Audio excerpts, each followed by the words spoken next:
Hi, I am Maniza Riaz. Welcome to Glitz Vision USA. तो आज मैं बात करने वाली हूँ जियो टीवी के शो तेरे बिन की। पहले मैं आपको उनकी स्टार कास्ट के बारे में बता देती हूँ। इसमें है Yumna Zaidi as Meerab, Wahaj Ali as Murtasim, Bushra Ansari as Bhabhi Begum, Salma उनके करेक्टर का नाम है, Sabina Farooq as Haya, Hira Soomro as Maryam, Fazeera Qazi as Aneela, Farhan Ali Agha as Waqas, Mahmood Aslam as Malik Mukhtar, Seemi Pasha as Sabra, Sohail Sameer as Anwar. तो ये जो शो है तेरे बिन, ये वीक में 2 दिन आता है और इसका ओएसटी भी बहुत खूबसूरत है। अगर आप उसका ओएसटी जाके देखेंगे तो आपको समझ आ जाएगा कि किस तरह का स्पार्क है, किस तरह की इंटेंसिटी है इसमें, इन दो कपल में, मतलब दो लोगों के अंदर कितना इंटेंसिटी है वो आपको देखने को मिलेगा। और मुझे बहुत अच्छा लगा ये शो। जब मतलब मुझे ऐसे इंटेंस स्टोरीज बहुत ज़्यादा अच्छे लगते हैं और देखने में मज़ा आता है। मैं ये नहीं कहूँगी कि एक आग है एक पानी है, क्योंकि दोनों ही आग हैं। और यमुना जैदी तो हमेशा उनका जो बार है ना वो यहाँ होता है, और डेफिनेटली उनके लेवल के ही होने चाहिए लोग, तो ही मज़ा आता है देखने में शो को। तो वहाज अली ने भी बहुत अच्छे तरीके से अपना किरदार निभाया है। वो देखने में ऐसे क्यूट से लग रहे हैं, लेकिन उन्होंने वो हॉट करेक्टर प्ले किया है, वेरी एटीट्यूड, वेरी गुस्से वाला एंड ऑल टाइप। और यहाँ ये लड़की मीरब तो ऑलरेडी जो है ना बहुत ब्रेव हैं और स्ट्रॉन्ग ओपिनियन रखती हैं, इस तरह से उनका करेक्टर है। और ये जो मुर्तसिम है, क्योंकि ये ट्रेडिशंस को, अपने वैल्यूज़ को बहुत मानते हैं, मॉरल वैल्यूज़ जो हैं अपने, मगर उसमें भी इन ये अपने आप में जो है ना ये काफ़ी गुस्से वाले, जैसे मैंने बोला है, काफ़ी उनका गुस्सा रहता है हमेशा, और बेकार सी बातें और ये सब चीज़ें, इनको इससे इनका कोई वास्ता नहीं है। आपको एक पल दिखेगा कि शायद ये मुस्कुराने वाले बंदे भी हैं कि नहीं हैं, लेकिन ये तो वक्त के साथ, ये तो जैसे जैसे स्टोरी आगे बढ़ेगी चलेगा। और स्टोरी के बेस पे देखें तो ये साफ दिख रहा है कि ये जो मुर्तसिम हैं, इनकी मॉम बनी है बुशरा अंसारी, और जो इनके चाचा बने हैं सोहेल समीर, जो कि अनवर का किरदार प्ले कर रहे हैं, और उनकी एक बेटी हैं हया, सबीना फारूक को प्ले कर रही है। और ये जो हैं ये फैमिली का, ये फैमिली से मतलब यमुना जैदी का जो कैरेक्टर है मीरब, वो और उनकी जो फादर का किरदार प्ले कर रहे हैं फरहान अली आगा वकास एंड देन फजीला खाजी नीला, उन लोगों पे किस तरह से उनकी बात का बहुत ज़्यादा असर है, मतलब कि वो लोग उनको बहुत मानते हैं, इस तरह से दिखाया। उनके कहने से ही मीरब की ज़िंदगी के बहुत से फैसले होते हैं, ऐसे हमें देखने में मिला है। इससे साफ दिखाई देता है कि मीरब का उन लोगों से कोई कनेक्शन है, कोई एक ऐसा राज है जो अभी सामने नहीं आया, और जिसकी वजह से वो इतना उसके बारे में बात करते हैं, पूछते हैं, कंट्रोल करते हैं। और जहाँ ये बेटी, और वो सवाल मीरब भी उनसे कर रही है अपने बाप से, मतलब उसको समझ भी नहीं आ रहा है। ये एक सीन होता है बाप बेटी का, जहाँ पे वो कहती है कि वो अपने घर में बड़े हैं, मेरे घर में आप बड़े हैं, मतलब ऑब्वियसली वो देख रही कि उनके फादर की उसे सुननी है, और मगर उनकी दूसरों की हमें क्यों सुननी है। जहाँ उसकी ज़िंदगी की बात है वो उसके माँ बाप से पूछ सकते हैं, माँ बाप फैसले कर सकते हैं, पर यहाँ कोई और ही उसकी ज़िंदगी के फैसले कर रहा, उसके लिए उनकी इजाज़त की ज़रूरत है। तो ये चीज़ उसको समझ नहीं आती, क्योंकि उसको हायर स्टडीज़ करनी है, उसको वकील बनना है, उसको और पढ़ना है। और जो कि उनके जो फादर हैं वो थोड़ा सा मतलब इस चीज़ के लिए, क्योंकि उन्हें प्रॉब्लम नहीं है, लेकिन क्योंकि भाभी बेगम की वजह से, या वो जो अनवर हैं उन लोगों की इजाज़त के बगैर वो इजाज़त उसको नहीं दे सकते हैं। तो ये बात उसको समझ नहीं आती है। और एक बात मैं बोलूँगी यमुना के लिए, क्योंकि मैं काफ़ी टाइम से सोच रही थी कि ये यमुना के सारे ये जो गरीब गरीब कैरेक्टर देख के, मतलब इश्क-ए-ला है या सिनफ़े आहन है या फिर अभी बख्तावर है, तो ऐसे में ज़रा ऐसे कैरेक्टर देख के मुझे हो रहा था कि यार यमुना का कोई ऐसा कैरेक्टर आए जिसमें वो रिच हो, तो एटीट्यूड हो, इस टाइप की लड़की का। और मैंने ये बात नहीं बोली है कभी, आई डोंट थिंक सो कि मैंने कभी किसी रिव्यू में या किसी चीज़ में शायद इसका ज़िक्र किया हो, लेकिन ऐसा लगा कि एक दिल की मुराद ही पूरी हो गई हो, जो मैं चाह रही थी वही कैरेक्टर में यमुना आ गई हैं और मैं ये देखना चाहती थी इस कैरेक्टर में यमुना को। और मैं बहुत खुश हूँ कि वो ये कैरेक्टर प्ले कर रही हैं, इतना स्ट्रॉन्ग कैरेक्टर प्ले कर रही हैं। और जिस तरह के यमुना के ऑलवेज कैरेक्टर में होता है, चाहे वो कितनी ही सॉफ्ट क्यों ना हो, कितनी ही एटीट्यूड वाली क्यों ना हो, लेकिन एक बात का वो हमेशा उनके कैरेक्टर्स में ये हमें देखने को मिला है कि वहाँ वो बहुत स्ट्रॉन्ग ओपिनियनेटेड होती हैं, वो अपनी बात रखती हैं, वो सवाल करती हैं, वो किसी के अंदर ऐसे दब जाएं ऐसा नहीं होता है, वो हमेशा एक सवाल उठाती हैं। तो ऐसा चीज़ें हमें उनके कैरेक्टर में देखने मिला। और यहाँ पे भी वो रिच हैं, वो एटीट्यूड है उनमें, और वो अपनी ज़िंदगी में खुश हैं, लेकिन जहाँ वो जो करना चाहें, जैसे करना चाहें, वो करने की एक ताकत रखती हैं। और उस पर कोई उन पे सवाल उठाए तो वो उसके सामने एक सवाल बन जाती है। तो ऐसा कैरेक्टर मुझे देखने की ख्वाहिश थी और मेरी वो ख्वाहिश पूरी हुई है। तो मैं बहुत खुश हूँ और मैं देखना चाहती हूँ आगे ये कैसे जाने वाली है स्टोरी। थोड़ी थोड़ी तो चीज़ें समझ आ गई हैं, 2 एपिसोड के बेस पे समझ आ गया कि एक्चुअली क्या ही राज है जो खुलने वाला है आगे की एपिसोड्स में, वो क्लियरली समझ में आ गया है। मगर अभी बोल के आपका इंटरेस्ट ख़त्म नहीं करना चाहूँगी। एनीवेज, जब ये बात वो अपने बाप से कहती है, मुझे बहुत अच्छा लगता है कि वो इस तरह की बात उठाती है, क्योंकि कहीं ना कहीं हम भी ऐसी बात रखते हैं कि अरे हमारे घर के लोग हमें बोल सकते तो बाहर वाले क्यों बोल रहे हैं। तो जब ये वाली बात वो इससे कहती है कि मेरे घर में आप मेरे बड़े हैं, वो बड़े नहीं हैं, तो बिल्कुल सही बात है कि आपके अपने अपने घर में बड़े हो जाते हैं, हम इसे दूसरों को क्यों इतनी पावर दे देते हैं। लेकिन उसको ये बात अभी नहीं पता है, वो राज नहीं पता है, तो उस वजह से उसे ऐसा लग रहा है कि वो गलत हो रहा है उसके साथ। और मैं बात करूँगी सबीना फ़ारूक के कैरेक्टर हया की, क्योंकि उसे दिखाया है कि वो मुर्तसिम को प्यार करती है, मुर्तसिम को पसंद करती है। वो उसके लिए बिच जाए, उसके लिए जो करे, उसके किसी तरह से उसकी अटेंशन पाले। और उसको ये है कि ये मैं इस तरह से उसके लिए करूँगी तो उसे अच्छा लगेगा कि कोई उसको इतना प्यार करता है, उसके लिए बिच सकता है, उसके लिए सब कुछ करने तैयार रहता है, उसे ऐसा लगता है। लेकिन उनके कैरेक्टर का ये हमेशा रहा है कि जो मैंने देखे हैं, पहले भी एक कैरेक्टर में उनको इस तरह से दिखाया था कि बेचारी सा ही हो गया था और उनको उनके कैरेक्टर में उनको ट्यूमर हो जाता है एंड ऑल। और दूसरे वाले में उनकी शादी हो रही होती है जिससे वो चली जाती हैं, तो उनके बहन की शादी उससे हो जाती है और बाद में जब वो आती हैं वो पाना चाहती हैं, ऐसा दिखाया उनका कैरेक्टर। और यहाँ पर भी कहीं ना कहीं जब मतलब सेकंड एपिसोड हो गई, उसमें दिखाया कि किस तरह से मीरब और मुर्तसिम की शादी की बात हुई है। तो यहाँ पे भी ये एक साइड में किस तरह से वो साजिशें करेंगी या किस तरह से वो इस चीज़ को एक्सेप्ट करेंगी, क्या चीज़ आने वाली है, तो ये सब देखने में बहुत अच्छा लगने वाला है हमको। और ये बहुत दिलचस्प होने वाली है स्टोरी, इसमें ज़्यादा इंटेंसिटी देखने को मिलेंगी। और किस तरह से ये दो आग, क्योंकि दोनों आग हैं, मीरब भी मुर्तसिम भी, और जब ये दो आग हैं और जब दो आग का टकराव होगा तो वहाँ तो स्पार्क ही स्पार्क हमें देखने मिलेंगे। तो बहुत ज़्यादा स्पार्क के लिए आप रेडी रहें और ये इंटेंस रोमांस के लिए आप रेडी रहें। ये इतनी जल्दी जो ये टूटने वाले नहीं हैं, ये झुकने वाले नहीं हैं, दोनों भी झुकने वाले नहीं हैं। तो इनका हमेशा टकराव जो है ना एक दिलचस्प रहेगा देखने के लिए और बहुत मज़ा आने वाला है।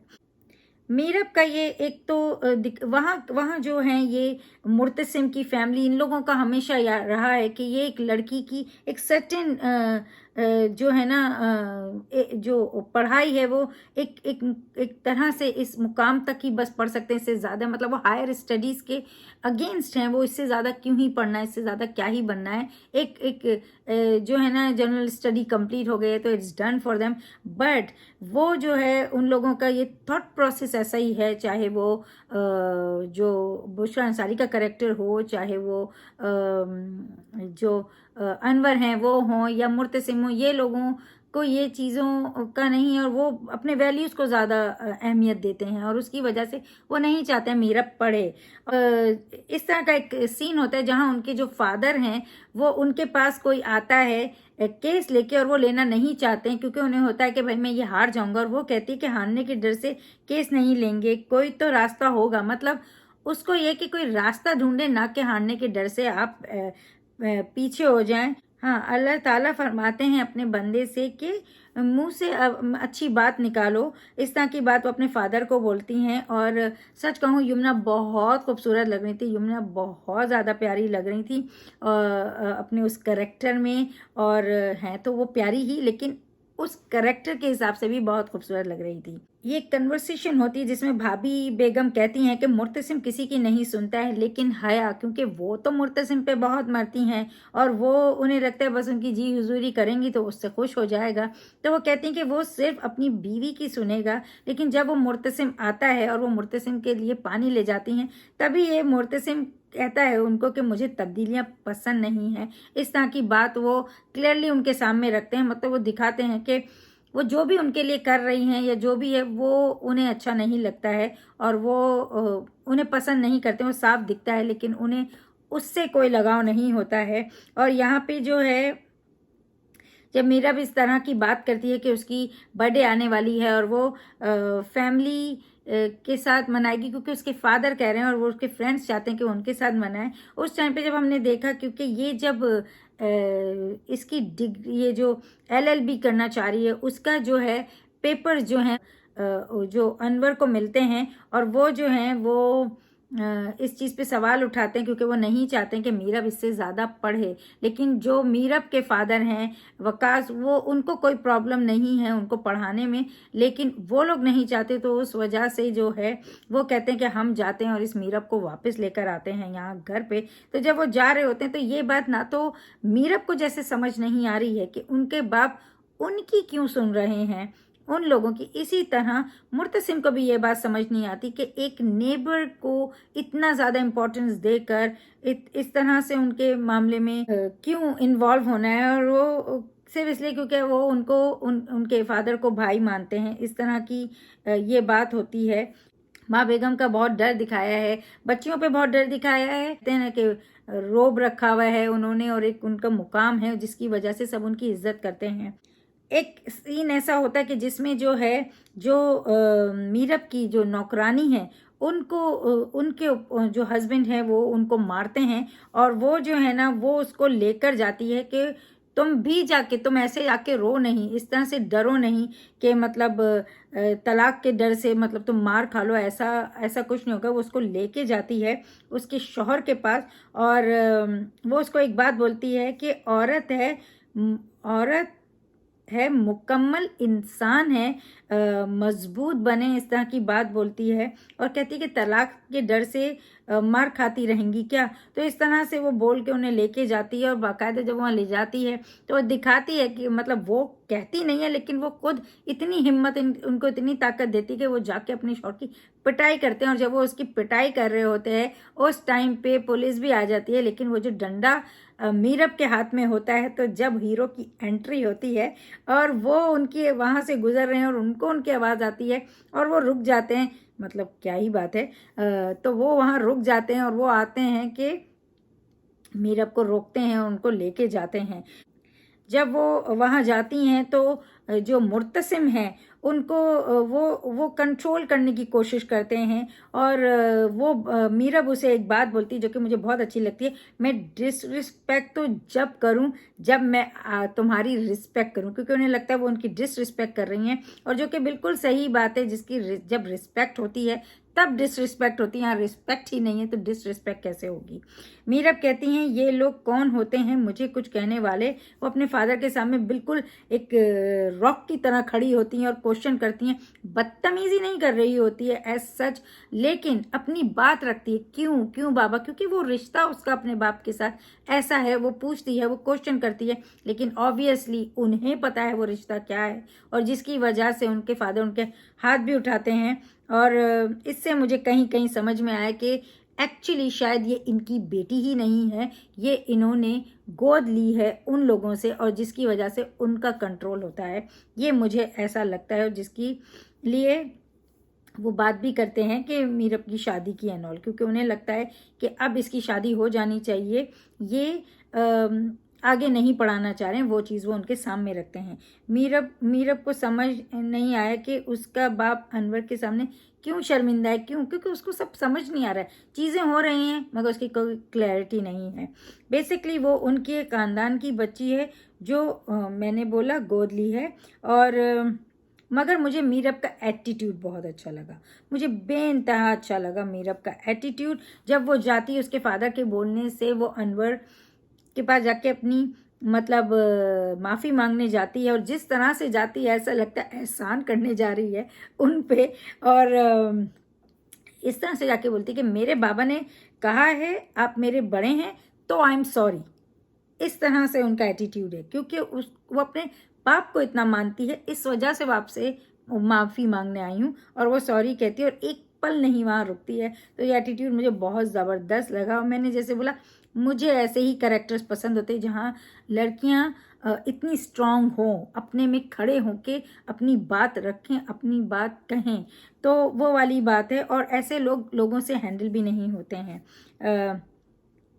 मुर्तसिम को भी बहुत अच्छा जवाब देती है, जहाँ मुर्तसिम उनको चीज़ कहते हैं तो कहती मैं चीज़ नहीं हूँ। और इस तरह से मतलब ये कि ये एहसास दिलाना कि हम इंसान हैं और हम कोई चीज़ें नहीं हैं, तो हमें उस तरह से डील ना किया जाए, एक साफ मैसेज दिया है। और फिर ये भी दिखाया है इसमें, क्योंकि जो जैसे मैंने बोला वो राज है, तो उसकी वजह से जो है जो भाभी बेगम हैं उनके सामने, क्योंकि वो चाह रही हैं कि वो जो मीरब है वो वापस आ जाए इस घर में, तो उसके लिए उनके फादर जो वकास हैं वो कहते हैं कि जब जो दामन भरते हैं वो दामन खाली कर देते हैं। तो इससे साफ दिख रहा है कि उन्होंने उनकी गोद भरी थी और अब वो वापस मांग रहे हैं। तो इस तरह की बात, और इसी पे भाभी बेगम भी उन्हें बोलती हैं कि जो वादा किया था तो क्या वादा तोड़ते हैं।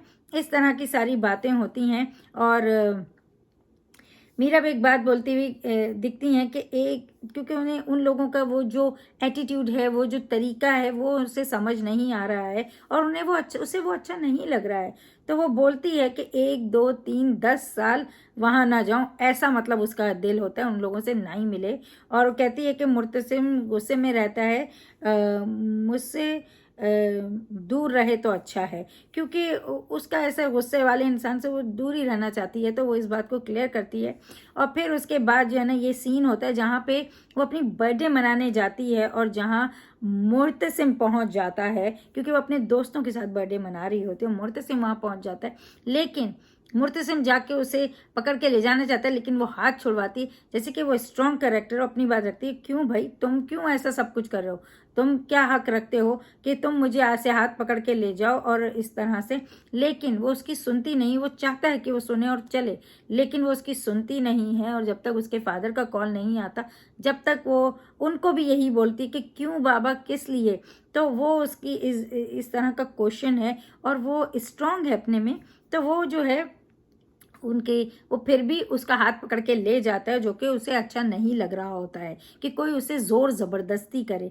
और उधर जो है भाभी बेगम ने उनके लिए बर्थडे का पूरा सेलिब्रेशन रखा होता है और वहीं उनको वो 2 कड़े पहनाती हैं, अपने ख़ानदानी कंगन, और कहती हैं कि मैंने इनको मुर्तसिम के लिए मुंतखब कर दिया। और ये देखना बड़ा दिलचस्प होगा कि उस पर हया का क्या रिएक्शन आया है, क्योंकि वो तो मरी जा रही हैं मुर्तसिम के साथ होने के लिए, उनसे शादी करने के लिए। लेकिन यहाँ तो एक अलग ही बॉम्ब ब्लास्ट हुआ है उनके ऊपर कि मुर्तसिम और मीरब के लिए। प्रोमो में हमने देखा कि अनवर कहते हैं मुर्तसिम से कि एक मर्द होकर औरत की बगावत से डरते हो।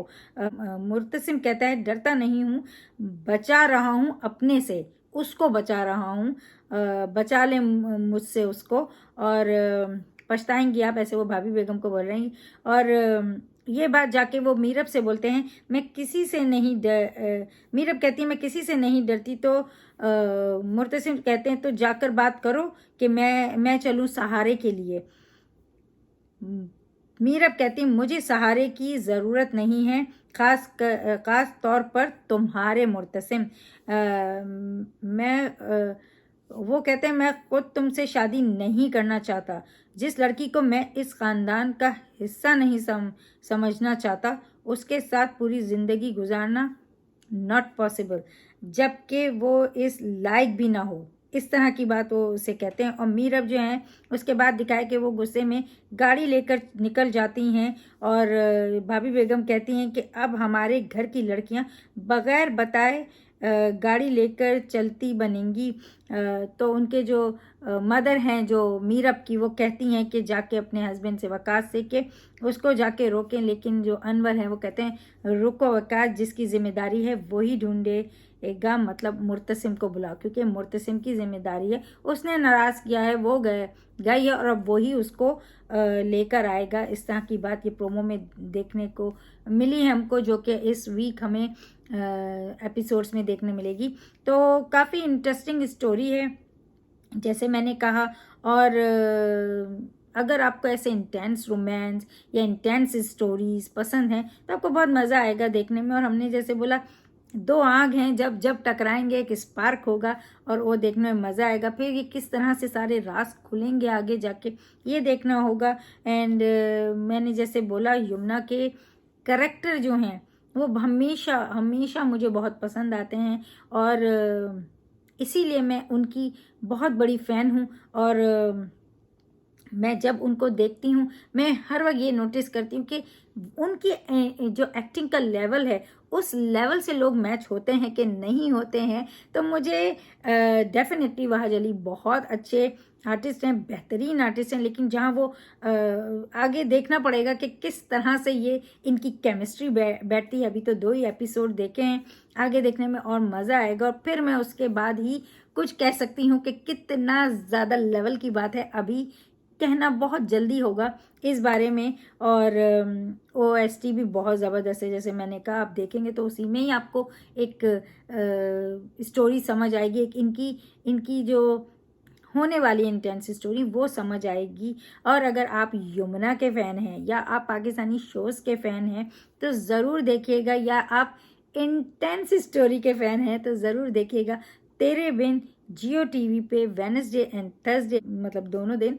और देखते रहें Glitz Vision for more updates, reviews and news. And don't forget to like, subscribe and click the bell icon. Bye bye. Hi, this is Nikki Tamboli and you are watching me on Glitz Vision USA. Thank you.